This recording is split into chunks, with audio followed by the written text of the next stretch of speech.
We've programmed an entire boss fight by now, but we still don't have it looking particularly good, do we? So today, let's get started with the last segment of this making your first game course, and we're gonna make the boss fight here just look a little bit less placeholder. We're gonna be focusing on the entire process for the tentacles. Everything will be more or less the same for the process of the actual body, but there's no use in doing everything twice. You can, once we've done everything with the tentacle through the tutorial, I invite you to replicate all of that process with the body itself for a little bit of extra practice. We're also going to do things a little bit differently from the art assets that we've made before. I'm going to walk you through the process as I personally like to go through the workflow of creating a character asset. The main character that we have here, we just kind of poly modeled to keep it low poly and to keep things simple in Blender and not have too much texturing work and all that kind of stuff. In this workflow, we're going to go through something a little bit more high detail. The whole pipeline is going to be a little bit longer, but it's going to end up looking probably a little less janky. So here in Blender, I'm using the exact same Blender file that I made the original tentacle in, mostly just because this way I have a sense of scale. It's good to make this new actual asset and roughly the same proportions that our placeholder is, so that our gameplay doesn't change that much. And we don't need to then start retweaking a whole bunch of things to make things still work. So I'm going to just get started by either making a new mesh and working off of that, or what we could alternatively do is work off of this mesh. What I'm going to do though is I'm going to move this mesh a little to the side with the whole armature included. And I'm going to start working off of a new mesh. I'll just add in this case, I think a sphere kind of makes sense to work off of. Use numpad 1 to go into front view mode. And I'm going to move this thing up so that the bottom here is on the world 0 line. And we're going to go into sculpt mode here. Any modern version of Blender has a bunch of different tabs with predefined workspaces, one of which should be sculpting. And when we go into sculpt mode, we get a whole bunch of different brushes. And just exploring all the different brushes could be a video in and of itself. We've got a blob brush, which, well, blobs up our geometry. We've got a clay brush, which is more like drawing on the geometry. We've got clay strips, which just functions slightly differently. At this low poly scale, the difference isn't that apparent, but we might come back to some of those in a moment. For making this tentacle, one of the more important ones is going to be either the pool, which is going to, well, pull on the geometry, and we can use the square bracket keys on our keyboard to make our brush smaller or bigger. So if we make the brush bigger and we pull up on this, we can see that we can start pulling out. And you do need to be careful to not like pull things accidentally into the wrong direction here, because you can see it already starting to pull back on it a little bit too much. And we can start pulling things up a little to match roughly the shape that we are looking for, and pull them left to right to make sure that you keep orbiting around so you get a proper three-dimensional view of what we're working with here. But even in sculpt mode, we're going to be limited by the actual geometry that we have. As you can see, when I pull on this, I'm limited by the fairly low poly sphere that I started with. So once we have something that is a little too far spread as far as how the geometry is divided, there's just not a lot of detail to work with here. All of the polys are relatively large and far apart. We can come up here into remesh and we can give it a new voxel size. If we then remesh it, it's going to keep the same shape, but the geometry is going to be remeshed with automatically generated finer topology. And that gives us a little bit more room to start dragging all over the place once again. Another one that might help with what we're making here is the snake hook that can just pull out and kind of create these tentacle-like shapes a little bit better. Holding down Shift allows you to smooth out the geometry, which might also be kind of good. And now the question is, what type of tentacle do you want to make? Do you want to make a octopus tentacle, more like a squid tentacle, Do you want to go for something entirely different? It's entirely up to your creative interpretation of what you want to do. In this case, I do kind of like the idea of it being a little bit thicker at the bottom and then thinner at the top. That way it kind of feels like you're really whipping these things down as attacks. And for that, I think we're going to use this blob brush to just blob up, well, the thickness that we have here. And we can kind of see that this thing is starting to be a little bit all over the place. It's going left to right to left, and that's just because we're going at it from slightly wonky perspectives. So that's where posing can come in. The pose brush is a little iffy sometimes, but it can help kind of rotate certain limbs a little bit more in a proper direction as you would want it. And then you want to smooth out the kinks that might create still.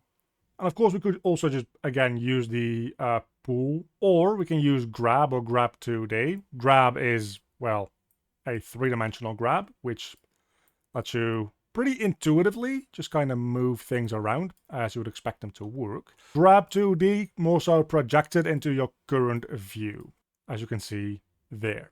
Now this top is starting to be a little bit weird, so let's smooth that out. And maybe at this point, once those things start happening, sometimes it's good to also just remesh.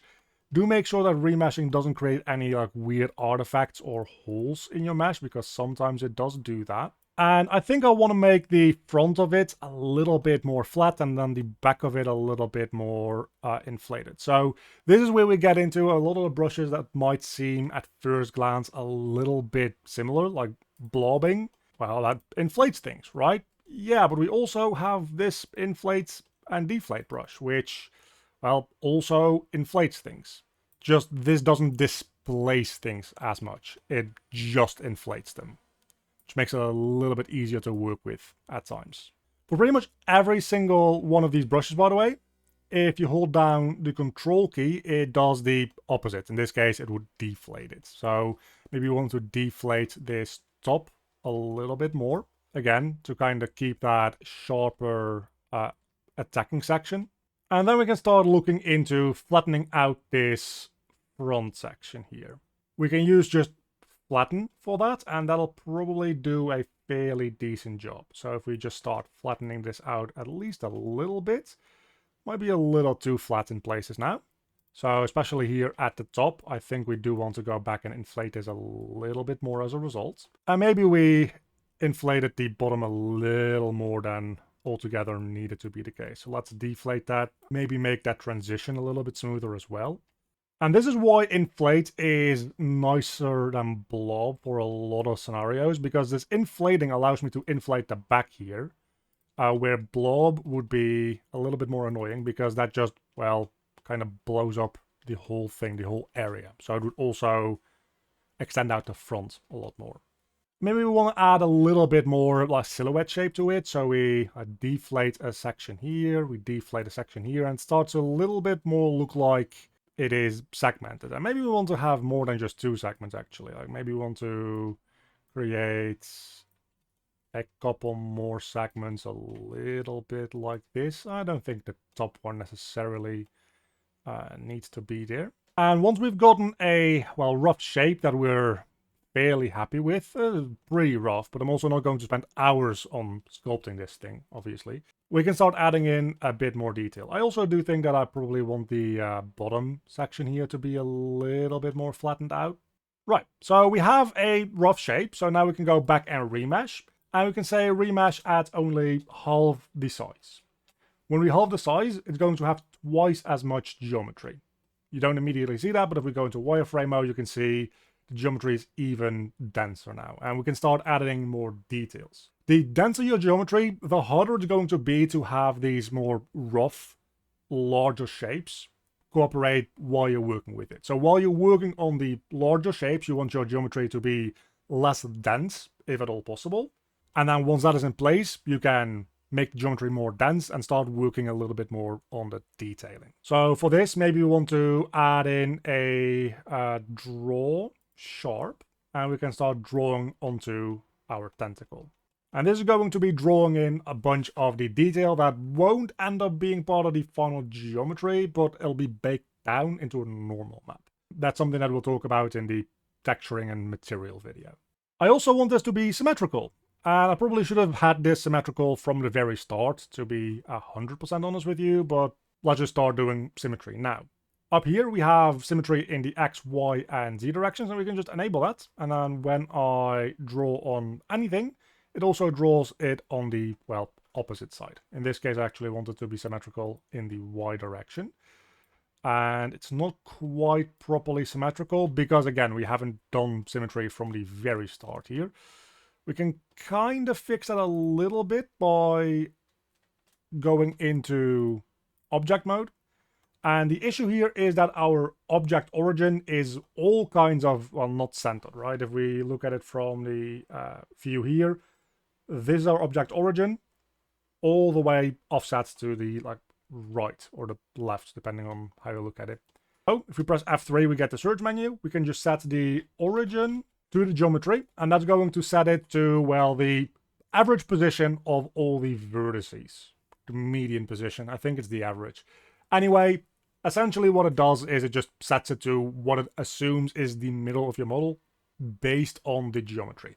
But now we've got a new origin point for this thing, and the geometry symmetry will work a little bit better. So going back into sculpt mode, we can now see it also gives you, if you look real close, a second dot on the other side of the model. That's previewing where the symmetry exists. We can now draw in a little bit of that symmetry like this. And that's going to make things just a little bit easier to work with if you want any symmetrical markings on this thing or whatever. Going to make the brush a little bit smaller as well. And just see how much detail we can get away with drawing in. We are pretty dense as far as the mesh goes at this point, so we actually have a decent amount of room for detail. But we can see it still isn't really working as far as symmetry goes, just because I haven't been modeling this thing symmetrically from the start. So in this case, I'm just going to hand draw both the left and the right side. And I'm just going to add in a couple of these little rib areas, just to have a little bit more detail on the model. Again, ideally, you would just have this being symmetrical. Having a drawing tablet, I'm not using a drawing tablet right now because I don't want to use particularly any extra hardware that you would have to buy for this series. Usually I would be doing this on a drawing tablet, and that really does help because you have got pen pressure. Drawing things on an actual surface with a pen is just more intuitive, even if you're not an artist. I'm not an artist, right? It's just more intuitive. You can get a very cheap drawing tablet for like 40, 50 bucks. If you're going to be doing more 3D art and sculpting, I do highly recommend at least getting a basic one at some point. But for now, I'm working with my mouse because you probably also are just working with your mouse. And that's what we're going to be working with here. So instead of having pen pressure, we increase the strength or decrease the strength through this little slider up here. And then maybe create a little bit of markings in here. Oh, that's a pretty bad curve. It's a little bit better. And now when we go back, we can see that this tentacle is starting to look a little bit more detailed. It's starting to look like something is actually happening on it. Add in a couple more of these little ribbing areas on both of the sides. It's not super equal, but it'll do for now. Some more curves here. I'm kind of just making it up as I go for this, but I don't know. I feel like it's kind of working out. I will admit that the lines are a little wobbly, but they're fine-ish. So let's do a couple more lines going up here maybe. Just like this. One more on this side. Well, my best work ever, but it's detail. That's the whole point here. We're sculpting in more detail. And then on the other side, we can do, I don't know, whatever we want. I'm just going to kind of keep with this draw sharp. I really like working with draw sharp to just draw in things like these markings and details personally. It's a little bit of a crutch for me, I guess. We also have normal draw, which is more or less just the opposite of draw sharp. If you just invert draw sharp, well, draw sharp is sharper, I guess, right? If you invert them, you can see the difference between the two.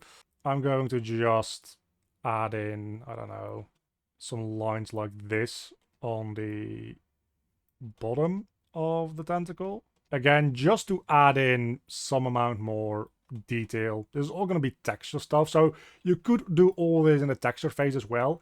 I personally just prefer doing this in sculpting.